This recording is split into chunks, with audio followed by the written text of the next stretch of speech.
નમસ્કાર દર્શક મિત્રો, અતિથિમાં ફરી એકવાર આપનું સ્વાગત છે. અતિથિ એટલે એવો કાર્યક્રમ કે જે કાર્યક્રમમાં વિશિષ્ટ વ્યક્તિત્વ સાથે આપની મુલાકાત કરાવે છે અને વાતો કરીએ છીએ અંતર્ગત. આજે આપણી સાથે પत्रकार जगत एक એવું नाम पुण्य प्रसून बाजपेयी जी. बाजपेयी जी, आपका स्वागत है. क्या अच्छा लगता है पुण्य प्रसून बोले या क्योंकि पेटनी मुगान इतना लंबा नाम बोलने में मेरे हिसाब से सबको दिक्कत होती होगी कि क्या कहते हैं लोग, मतलब पुण्य प्रसून जी कहते हैं, बाजपेयी जी कहते हैं, या कोई एक सा स्पेशल नाम है जो ज़्यादातर यूज़ करते हैं जो कि बहुत कम लोगों को मालूम है. कलयुग है, पुण्य तो कोई कहेगा नहीं. ओके. प्रसून सुबह पे चढ़ जाता है जल्दी. ओके, सो प्रसून जी करके बुलाते हैं. प्रसून और वाजपेयी एक इस देश में ऐसा नाम है, हर की जुबान पे रहेगा ही, चाहे अनचाहे. ओके.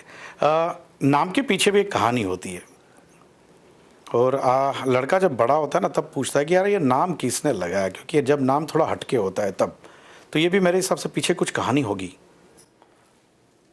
बड़ा मुश्किल सवाल है. कोई कहानी तो नहीं है, लेकिन एक्चुअली में क्या है, पुराने दौर के लोग जो थे वो नाम के साथ बहुत सारी स्थितियों को जोड़ते थे.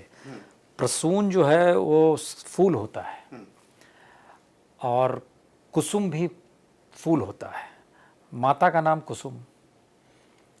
तो पिताजी ने, एक तो हम लोग 3 भाई, तो तीनों भाइयों के बीच में प्रसून शब्द आ गया हर के साथ. और नाम बाकी एक पुण्य है, दूसरा प्रिय है, तीसरे भाई प्रणय है. तो पुण्य, प्रिय और प्रणय, प्रसून सब में है, वाजपेयी भी सब में है. तो प्रसून जी, पत्रकारिता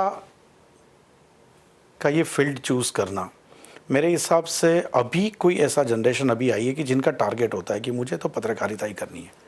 ग्रेजुएशन ख़त्म होता है या तो 12th में होता है, तब से बंदा शायद डिसाइड करता है. मेरे हिसाब से आप में क्या स्टोरी थी कि आप पत्रकारिता जगत में आए?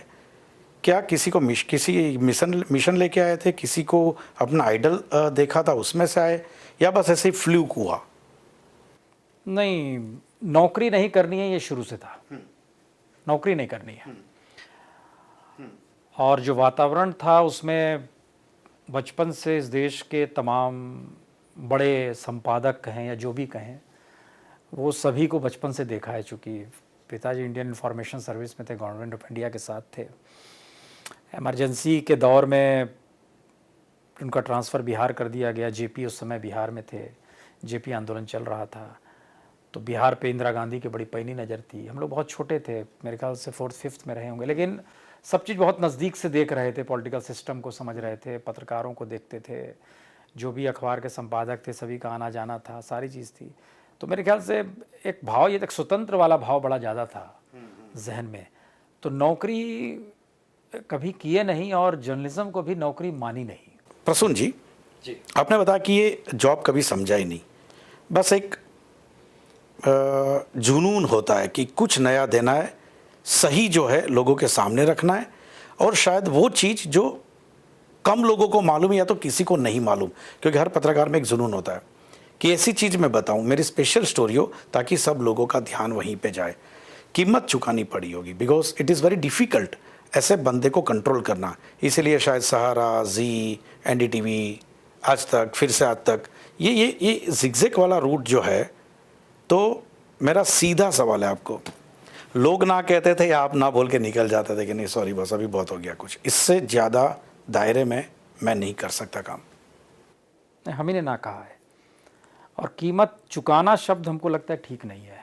हमने पाया है, हमने खोया नहीं है कुछ भी. जब आज तक चैनल शुरू हो रहा था, कल्पना कीजिए 2000 में चले जाइए लौट के, हिंदुस्तान में चैनल शुरू ही हुए थे. जी एक आ रहा था और आज तक शुरू हो रहा था. उस पीरियड में हमने सोचा कि न्यूज़ चैनल को खड़ा करना है तो कैसे खड़ा किया जाए. संयोग से गुजरात में भूकंप आया था, चैनल उसके साथ शुरू होता है. लेकिन अगर भूकंप ना आया होता तो क्या होता? भूकंप तो सबके लिए था, भूकंप आया और सबने कवर किया. हमने बिना सोचे समझे हम पाकिस्तान चले गए और हमने कहा कि देश का जो सबसे बड़ा टेररिस्ट है उसका इंटरव्यू करना चाहिए. और कोई परिचय नहीं, कहीं कुछ नहीं, कभी पाकिस्तान नहीं गए, और हम चले भी गए वैसी जगह पे जहाँ पे लोग नहीं जाते हैं और आज की तारीख में भी नहीं जा सकते. वो पाकिस्तान के कब्जे वाले कश्मीर में, वहाँ हम चले गए. और जो लश्कर तोयबा का चीफ है हाफिज़ सईद, जिसने आज तक टेलीविज़न पे इंटरव्यू दुनिया में उस वक्त किसी को नहीं दिया था, हमसे 6 घंटे इंट्रोगेशन हुआ. और हमने उसका इंटरव्यू लिया, एक बार नहीं 2 बार लिया। तो ऐसी बहुत सारी स्थितियां बहुत बार आई। तो हमें लगता है कि हम लोग पाने और खोने की स्थिति में नहीं थे, सेटिस्फेक्शन की स्थिति में रहते हैं। क्या सेटिस्फाई करता है, क्योंकि बड़ी छोटी सी ज़रूरत है, आज भी कोई ज़रूरत ज़्यादा है नहीं ज़िंदगी में।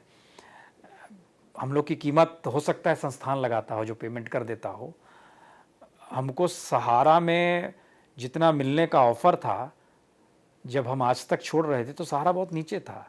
हमने उनसे कहा था 1 रुपये ज़्यादा लूँगा जो यहाँ मिल रहा है, और 1 रुपये ज़्यादा पर ही गए थे। जब वहाँ से निकल कर आए तो जी ने कहा उतना भी नहीं देंगे। हमने बोला नहीं चाहिए। वहाँ और कम में काम किया। फिर आज तक आए, आज तक में फिर इनकी जो अपनी रैंकिंग थी फिर उन्होंने दिया। हमको इसमें कोई आपत्ति, मतलब फ्रीडम की वजह से ये, हाँ यस एग्जैक्टली, मेरे हिसाब से ये बात वहीं यहाँ पे आके अटकती है। एक स्वतंत्रता अगर पत्रकार को मिल जाए तो हमको लगता है उससे बड़ी पूंजी कुछ होती नहीं है। मुझे लगता है कि आपने जिस तरह से बताया गया ना, एक निजी क्वेश्चन है क्योंकि ये प्रोग्राम इसी के लिए जाना जाता है। आपने बताया कि सेटिस्फेक्शन के लिए, मुझे कुछ अंदर से है, जुनून है। जैसे आपने बताया कि ये किसी ने नहीं किया, बहुत प्राउडली आप बता रहे हो कि ये किसी ने नहीं किया। ऑफिस से इसके साथ 6 घंटे मैंने इंट्रोगेशन किया। नहीं, मेरा इंट्रोगेशन हुआ। आपका इंट्रोगेशन हुआ, आपने इंटरव्यू किया, 2 बार किया, 1 बार नहीं 2 बार किया, बहुत मजे से आप बात कर रहे हो। लेकिन इसके पीछे आपको तो सुकून मिला, आपको इतनी पॉपुलैरिटी मिली, इसके पीछे कहीं ना कहीं सेक्रीफाइस भी बहुत किया होगा फैमिली ने। कह सकते हैं। इसलिए कह सकते हैं क्योंकि हम लोग जब पीओके में इंटरव्यू ले रहे थे तो हमारे साथ हमारे सहयोगी अशरफ वानी थे। अशरफ वानी कश्मीर से आते हैं। आपको जान के हैरत होगा कि हम लोग पहुंचे थे और हमें पहली धमकी मिली थी, चले जाओ नहीं तो जान से मार देंगे। और टेलीफोन उस समय जो भी था, टेलीफोन से बात नहीं कर सकते थे घर से। ऐसे बहुत मौके आते हैं जब थ्रेट तो रहता है। और हमें जहाँ तक याद आता है कि फैमिली के भीतर की चिंता जो थी, कई मौके पर ऐसी आई कि उनको लगता था यार ये क्या कर रहा है ये, कहीं कई बार बोला भी होगा कि प्लीज़ छोड़ दो यार, ये बहुत हो गया अभी इससे। नहीं, ऐसा नहीं है। देखिए, हमारी पत्नी जो है वो खुद एक्टिविस्ट रही हैं, तो वहीं पे हम आएंगे। ये बड़ा अजीबोगरीब है कि आर्यंस और द्रविड़ एक साथ मिल गए और नागपुर के अखबारों में इसमें एडिटोरियल लिखना पड़ा। उस समय महाराष्ट्र टाइम्स ने एडिटोरियल लिखा था हम लोग के विवाह को लेकर भी। तो वो एक अलग है। वो एक एक्चुअली आप जब उस मेंटल एस्पेक्ट में होते हैं तो आप फिर वैसा ही जीवन साथी खोजते हैं। बच्चों की ट्रेनिंग भी वैसी हो जाती है उस परिवेश में, समझ जाते हैं कि, लेकिन ठीक है। प्रेशर की मैं बात करता हूँ क्योंकि आपने बताया कि प्रेशर आप झेल नहीं सकते, आप क्विट कर लेते हो, नहीं पसंद आया छोड़ दिया, मैं इसी माहौल में रह के मैं अपना फाइट नहीं करूँगा।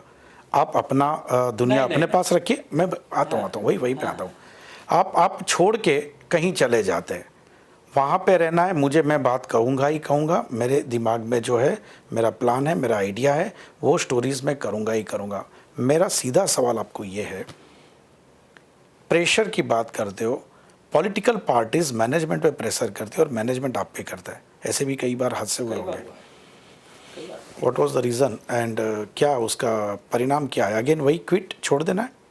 नहीं, प्रेशर करते हैं, लेकिन हमको ऐसा लगता है कि इस प्रेशर से ये होता है कि आपको पता चलता है कि आप जिस संस्थान में कर रहे हैं काम, उसकी ज़रूरत क्या है। संयोग से आज तक में अभी जब हम हैं तो इंडिया टुडे ग्रुप पे हमने जो छोड़ा था वो पॉलिटिकल पार्टी के प्रेशर की वजह से नहीं छोड़ा था। उस समय सांप सीढ़ी भूत ऊत दिखाने लगा था जिसका हम बहुत विरोध करते थे।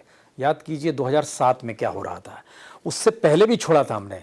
उस समय इसलिए छोड़ा था क्योंकि हम लोग के लिए प्रणव जो थे वो एक पायनियर की तरह थे और उन्होंने ऑफ़र किया कि आके आप हिंदी चैनल निकालिए एनडीटीवी का। तो दिबांग थे, हम थे, दिबांग ने, हम लोग की सहमति बनी आपस में। उसने बोला यार चलते एक नया चैनल निकालते हैं। हम बोले बहुत अच्छी बात है, यहाँ निकाल लिया हम लोग, 2 साल हो गए और 2003 में हम तुरंत निकल के चले गए। वहाँ जाके निकाला हमने, फिर से एक एनडीटीवी को खड़ा किया, फिर यहाँ आए।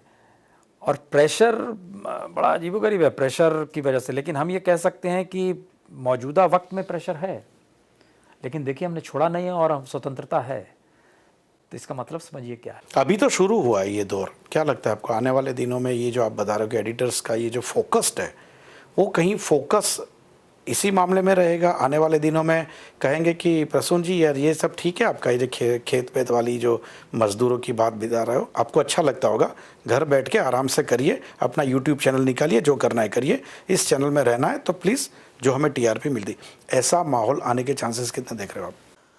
नहीं, दोनों ही तरफ से है। जिन संस्थानों के धंधे दूसरे हैं वो डाइल्यूट हुए हैं, वो सरकार के साथ खड़े हुए हैं। लेकिन हमारी डेमोक्रेसी की ये खासियत है कि अगर आप ईमानदार हैं, और मीडिया एक ऐसी चीज़ है, अगर आपकी क्रेडिबिलिटी नहीं है तो फिर आप कुछ भी नहीं है, आप कुछ भी कह लीजिए। हमको लगता है वो क्रेडिबिलिटी ही पत्रकार को पत्रकार बनाती है और संस्थान को संस्थान बनाती है। तो पॉलिटिशियंस तो आते जाते रहेंगे, लेकिन हमको लगता है जर्नलिस्ट की जो रेखा होती है वो जर्नलिस्ट ही रहेगा। वो नौकरी करने लगे, मीडिया कर्मी हो जाए, हम उनकी बात नहीं करते, हम जर्नलिस्टों का जिक्र करते हैं बार बार। और अच्छे जर्नलिस्टों की ज़रूरत इस देश में सत्ता को भी रही है। मनमोहन सिंह जब प्राइम मिनिस्टर थे, उनकी इकोनॉमिक पॉलिसी को लेकर हमने इतना क्रिटिसाइज़ किया था, मनमोहन सिंह को बुलाना पड़ा था और उसके 6 डायरेक्टर्स बैठ के हमसे पूछ रहे थे कि क्या होनी चाहिए इकोनॉमिक पॉलिसी। अलग मसला है क्या हुआ नहीं हुआ, लेकिन सवाल है वो दौर हमने वो भी देखा है, इसमें क्या है। हमने तो जब आपसे जिक्र किया कि इमरजेंसी के दौर में इंदिरा गांधी ने पिता का ट्रांसफ़र करवा दिया था, बिहार भेज दिया था, हम उस दौर से दबाव को देख रहे थे। बालमन जरूर था, लेकिन स्थितियों को तो हमने उस दौर से देखा है, इमरजेंसी के दौर से कॉन्शियस रहे हैं। हमें लगता है कि जर्नलिस्ट जो है वो हिंदुस्तान की ज़रूरत है, क्योंकि साधनों का विस्तार और टेक्नोलॉजी का विस्तार ऐसा हो गया है कि नेता लोग नहीं पहुंच सकते हैं जो मीडिया पहुंच सकता है। इसीलिए पैरेलल में कह सकते हैं सोशल मीडिया डेवलप हुआ है।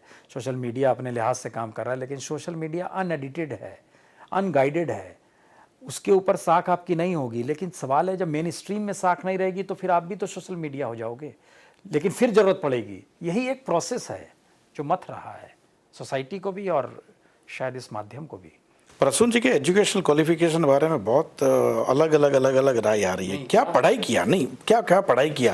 क्योंकि ज़्यादातर देखते हो क्या आपके मुंह से ही सुनना चाहेंगे, क्योंकि जहाँ जहाँ हमने देखा है, लोगों से बात हुई है, क्या था, कहाँ से पढ़ाई शुरू हुई और कहाँ तक ख़त्म की? पढ़ाई अभी तो चालू ही होगी, लोगों के बीच में रहे तो रहते हैं। हम केंद्रीय विद्यालय में थे, सेंट्रल स्कूल, सरकारी स्कूल जो होता है, और हम प्राइवेटाइजेशन और गवर्नमेंट जिम्मेदारी से मुक्त हो जाए, इससे हम सदा खुद ही मुक्त रहे। मेरे बच्चे भी केंद्रीय विद्यालय में एक पढ़ता ही है, एक निकला है वहाँ से पास होकर अब इंजीनियरिंग कर रहा है। तो हम तो सरकारी स्कूल में पढ़े और इस दौर में भी हमने बच्चों को सरकारी स्कूल में ही रखा है। तो केंद्रीय विद्यालय से निकले पटना साइंस कॉलेज में, साइंस आईएससी की उस समय 10+2+3 फर्स्ट वो था, पहला बैच था। पटना साइंस कॉलेज में गए, साइंस में मन नहीं लगा, वहाँ से निकले, फिर बीएन कॉलेज में आ गए, हिस्ट्री और पॉलिटिकल साइंस ली, पॉलिटिकल साइंस में ग्रेजुएट हुए। वहाँ से निकले, सोचे कुछ फिल्म बनाई जाए, जामिया में आए, जामिया में मन नहीं लगा, 2 महीने में जामिया छोड़ दिया। फिर लगा नहीं, काम तो ज़रा पॉलिटिकल इकोनॉमी में रुचि जागी हुई थी, तो फिर जेएनयू आ गए। जेएनयू में पढ़ते पढ़ते उसमें भी मन उब गया इन द सेंस कि वो टर्म भी हमने पूरा नहीं किया, 3 से 4 महीने। चूँकि हमारा घर जो था दिल्ली में, वो जेएनयू डाउन कैंपस के ठीक सामने था, सेक्टर 3, उस समय डाउन कैंपस भी था, अब तो वो ख़त्म हो गया है। उस समय जेएनयू का नीचे डाउन, तो उस ठीक सामने हमारा घर था, तो हमारे लिए उचित था। तो जामिया मिलिया में एक्चुअल में जब इंटरव्यू लिया जा रहा था एडमिशन के लिए, उस समय वहाँ पर वीसी हुआ करते थे अगवानी साहब जेएनयू के। उन्होंने हमारे इंटरव्यू लेने के दौरान ही कह दिया कि आप यहाँ पर ज़्यादा दिन टिकोगे नहीं जामिया में, और आपको ना मन लगे तो जेएनयू आ जाना। तो वो भी एक अजीबोगरीब है हमारा एडमिशन कैसे हुआ। उन्होंने खुद प्रयास किया, हमारा घर बिल्कुल सामने था, तो टहलते वहलते उनके पास गए, बोले छोड़ दिए, हमने बोले छोड़ दिए, बोले आ जाओ। फिर वहाँ पर लेकिन कुछ ऐसी स्थितियाँ थी दिल्ली में अकेलापन रहता है लोगों को, और उसी समय फिर नागपुर में शुरू हुआ, तो हम नागपुर यूनिवर्सिटी आ गए, नागपुर में अखबार निकालने आ गए। लेकिन अभी हमने पोस्ट ग्रेजुएट नहीं किया था और पढ़ने की इच्छा लगातार थी, तो नागपुर यूनिवर्सिटी से फिर हमने पॉलिटिकल साइंस में पढ़ाई शुरू की, वहाँ से एमए की परीक्षा पास की, फिर वहाँ पर वो भी पास कर लिए। फिर लगा अभी लाइब्रेरी में बैठने की स्थिति रहनी चाहिए, फिर वहाँ से मास कम्युनिकेशन का ब्रांच खुला, हम उसमें एडमिशन ले लिए। तो इधर अखबार निकालते थे, इधर पढ़ाई भी करते थे। वो अपने बूते था कि अब घर से पैसा नहीं लेना है, कुछ नहीं करना है, ये सब फिलॉसफी रहती थी उस दौर में भी। तो फिर वो मास कम्युनिकेशन भी किया हमने, और पढ़ाई की। वो पढ़ाई इसलिए कर रहे थे क्योंकि हमको एक लगातार लाइब्रेरी की ज़रूरत होती है कि अपने आप को अपडेट करना या करें क्या। या सही बात है। हम ज़्यादा किसी के साथ बैठ नहीं पाते हैं कि आप हमसे कहोगे नेताओं के साथ बैठ जाए, हम सवाल ही नहीं है। आप कहोगे कॉर्पोरेट, हम बैठ ही नहीं सकते हैं। आज तक हम कभी किसी के साथ नहीं बैठते हैं। हम घर बहुत अच्छा लगता है, घर में बैठना। मेरा सवाल यही नेक्स्ट था कि इंट्रोवर्ट बहुत है, क्योंकि इंडस्ट्री में भी जब बात करते हैं आपके बारे में, जब आपसे बात करना था हमने दिल्ली भी बहुत सारे सीनियर्स को फ़ोन किए, यहाँ पे भी जो लोग पास्ट में आपके साथ कुछ थोड़े बहुत तो जुड़े हुए थे, बोलते कि यार प्रसून जी इंट्रोवर्ट है, बहुत ज़्यादा घुलते मिलते नहीं है, नहीं, जिनके साथ घुल जाते हैं उनके साथ फिर घुल मिल ही जाते हैं, ये भी है। चूजी है। नहीं, चूज़ी नहीं है, आपको एक मेंटल कैनवास तो चाहिए। वक्त नहीं काट सकते हैं, ये एक फैक्ट है। कोई रहे वो, मतलब आप किसी भी व्यक्ति का नाम ले सकते हैं आज की तारीख में, उसने चाहा, हमने इनकार कर दिया, हम नहीं बैठ सकते, वक्त नहीं काट सकते हैं। और हमारी ज़रूरतें बड़ी कम है, हमको लगता है कोई ज़रूरत ही नहीं है। हम तो आपसे कह रहे हैं कि कोई ज़रूरत ही नहीं है, हमें नहीं समझ में आता है। हमारी वाइफ सुप्रीम कोर्ट में लॉयर थी, सुप्रीम कोर्ट में नौकरी करती थी, और जब हमारे बच्चे हुए तो हम दोनों ने तय किया कि एक ही आदमी नौकरी करेगा। उनकी गवर्नमेंट, माने क्लास 1 अफसर सुप्रीम कोर्ट में, कौन छोड़ता है नौकरी, आप कल्पना कीजिए। मतलब जिसमें सब कुछ तय है आगे का, कि भविष्य आपका तय, सब कुछ है। तो उन्होंने बोला मैं लॉ की हुई तो मैं जनता की मदद करूंगी, फ्री ऑफ कॉस्ट करूंगी, और आप जर्नलिज्म करो। हम लोगों ने यही तय किया। उन्होंने नौकरी छोड़ दी। उन्होंने क्लास 1 अफसर होकर नौकरी कोई छोड़ दे तो किसी को पचा ही नहीं, पूरी फैमिली में किसी को लगा क्या। हाँ, वो एडजस्ट नहीं कर पाएंगे कि ये कैसे कैसे कैसे करेंगे ये मतलब बड़ा इम्पॉसिबल सी चीज़ है कि ये मतलब आपको, हमको याद नहीं आ रहा उस समय चीफ जस्टिस कौन थे, लेकिन हम चूँकि उस समय आज तक में थे, तो हमको मैसेज आया था, अरे वो नौकरी छोड़ रहे हैं आपकी वाइफ। हम बोले अब क्या कीजिएगा, बच्चों को पालना है तो छोड़ दिया जाए। आर्यन द्रविडियन, दो कल्चर इकट्ठा, क्योंकि ये बात जानने को भी मतलब अच्छा लगेगा हमारे व्यूअर्स को भी, कैसे हुआ ये हाउ, कैसे इकट्ठे हुए, क्या हुआ था, कहाँ मुलाकात हुई पहली? नागपुर में ही थे हम, पत्रकार थे और वो एडवोकेट थी। वहाँ लेबर कोर्ट में वो करना और महिलाओं के केस लेना, तो महिलाओं और लेबर के लिए वो काम करती थी, उनके लिए, जिसमें सबसे कम कमाई होती है, हम सोच सकते हैं उस पीरियड में भी। तो और हम लोग स्टोरी पे काम करते ही रहते हैं लगातार। वहाँ पे महाराष्ट्र में MIDC का इलाका है, महाराष्ट्र इंडस्ट्रियल डेवलपमेंट कॉरपोरेशन जो है, वहाँ पर कुछ वायलेंस वगैरह हुआ, मज़दूरों को मारा गया। संयोग से एक कमेटी बनी, एक जर्नलिस्ट रहना चाहिए, एक महिलाओं की तरफ से भी कोई आना चाहिए, क्योंकि महिलाएं भी मारी गई थी। हम लोग एक कमेटी में गए। फिर एक जगह एक महिला के साथ, किसी जैन महिला के साथ रेप हो गया था, तो उस कमेटी में भी हम लोग एक साथ रहे। तो एक आइडिया लेवल हमको लगा डेवलप हो रहा है, लेकिन कल्चरली बिल्कुल अलग थे। लेकिन हम लोग यूं भी डी क्लास रहे हैं, डी कास्ट रहे हैं शुरू से, तो ये भी चला गया, माने कल्चरल भी इस रूप में आ गया कि अब सवाल था कि एक तरफ बिहार का शख्स आ रहा है, दूसरी तरफ तमिलनाडु कोयम्बटूर की लड़की है जो नागपुर में मुलाकात है। एक मुश्किल तो होती है उनकी भी फैमिली में। किसने पहल की थी? नहीं, किसी ने पहल नहीं की थी, मतलब कोई पहल नहीं थी। और हमको जहाँ तक याद आ रहा है, गवर्नमेंट ने अलग अलग जगह पे फॉरेस्ट लैंड को रिज़र्व किया था। आखिरी शादी से पहले हम लोग लास्ट भी उसी आंदोलन में जुड़े थे। वहाँ पे मछली मारने से आदिवासियों को मना कर दिया गया। तुतला डो का इलाका था ये, लगभग नागपुर से 50 किलोमीटर की दूरी पर है, और वहाँ पर पेड़ से नहीं काट सकते हैं क्योंकि आदिवासी करे जीवन जंगल में कैसे रहे। हाँ, तो हम लोग उसके लिए गए थे कि ये क्या मतलब है, गवर्नमेंट की कौन सी पॉलिसी है।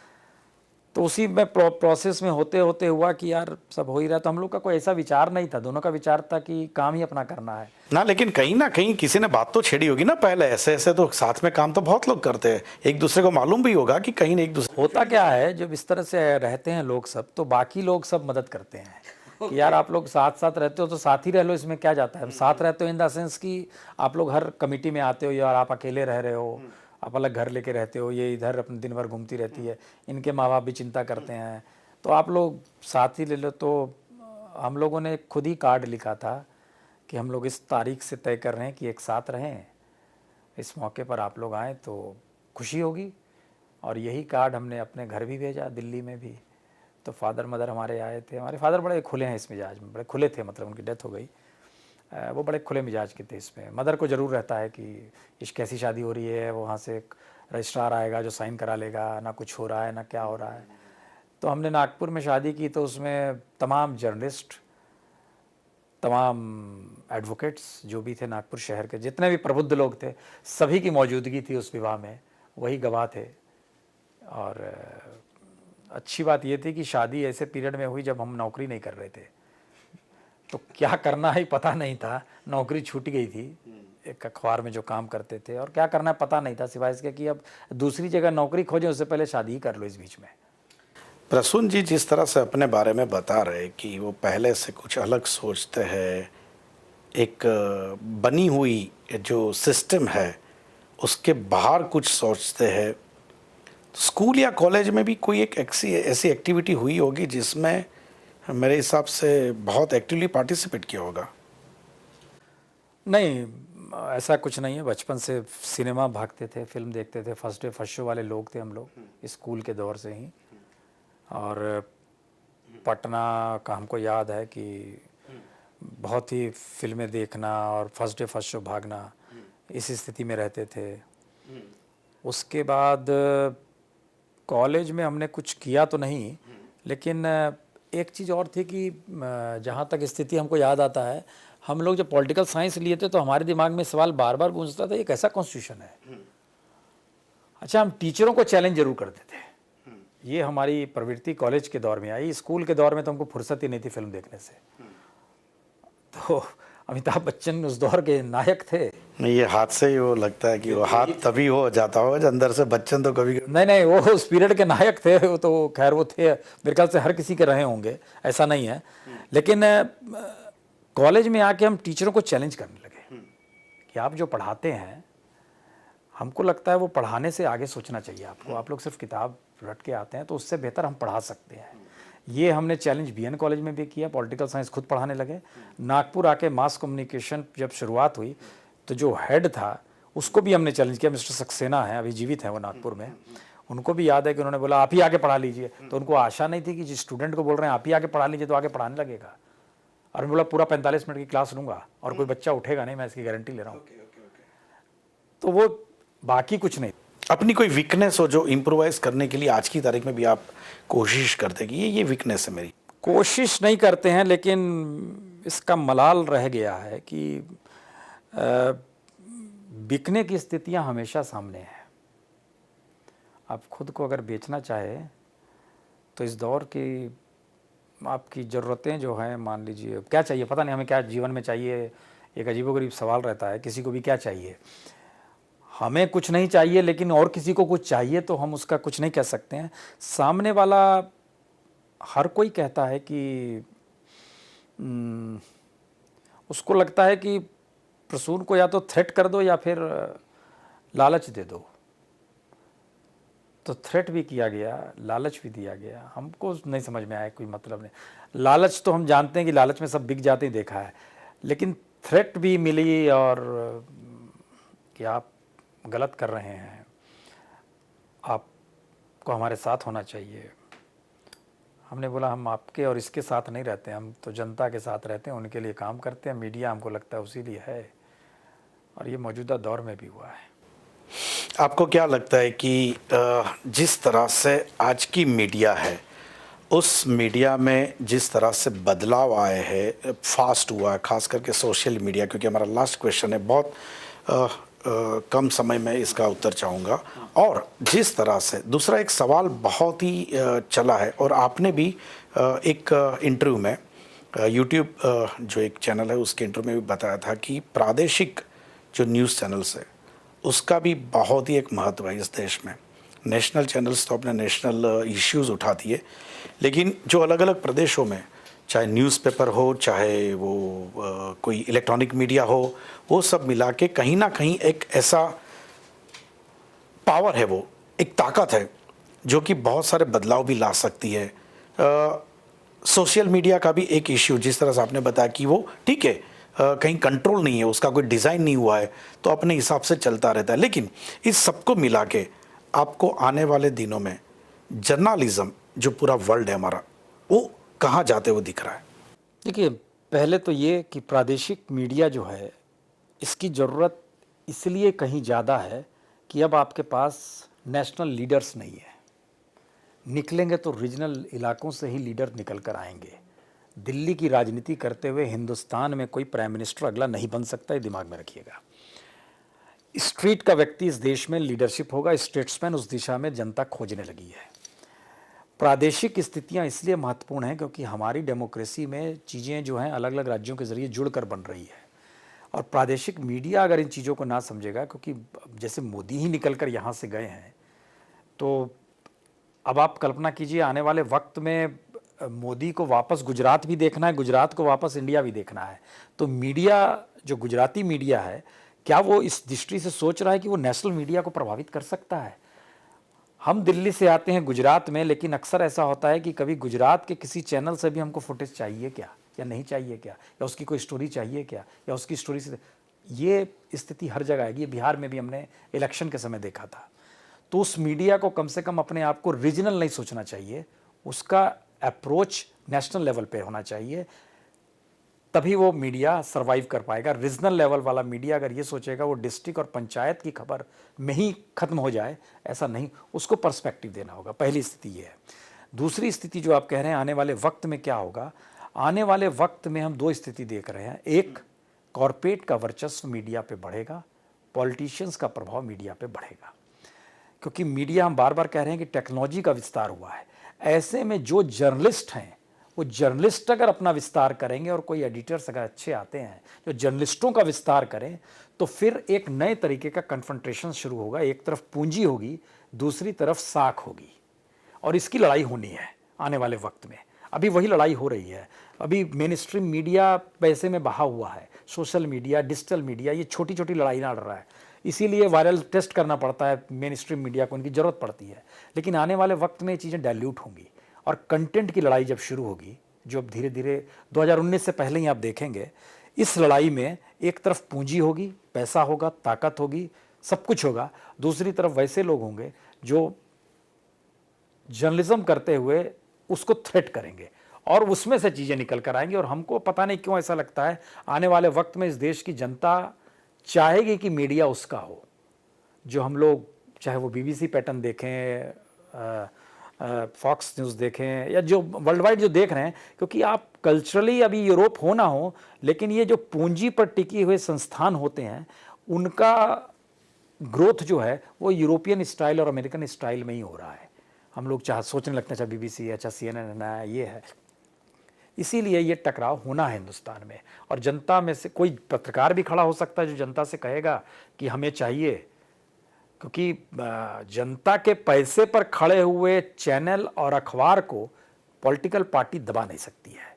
कॉरपोरेट के पैसे पर खड़े हुए उसको दबा सकती है, जो दबा रही है मान लीजिए, लेकिन जनता का पैसा रहेगा, दबा ही नहीं सकती है, क्योंकि आखिर में हिंदुस्तान की डेमोक्रेसी उसी एक वोट पे जाकर टिक जाती है। Thank you very much Puneet Prasoon ji हमसे बात करने के लिए।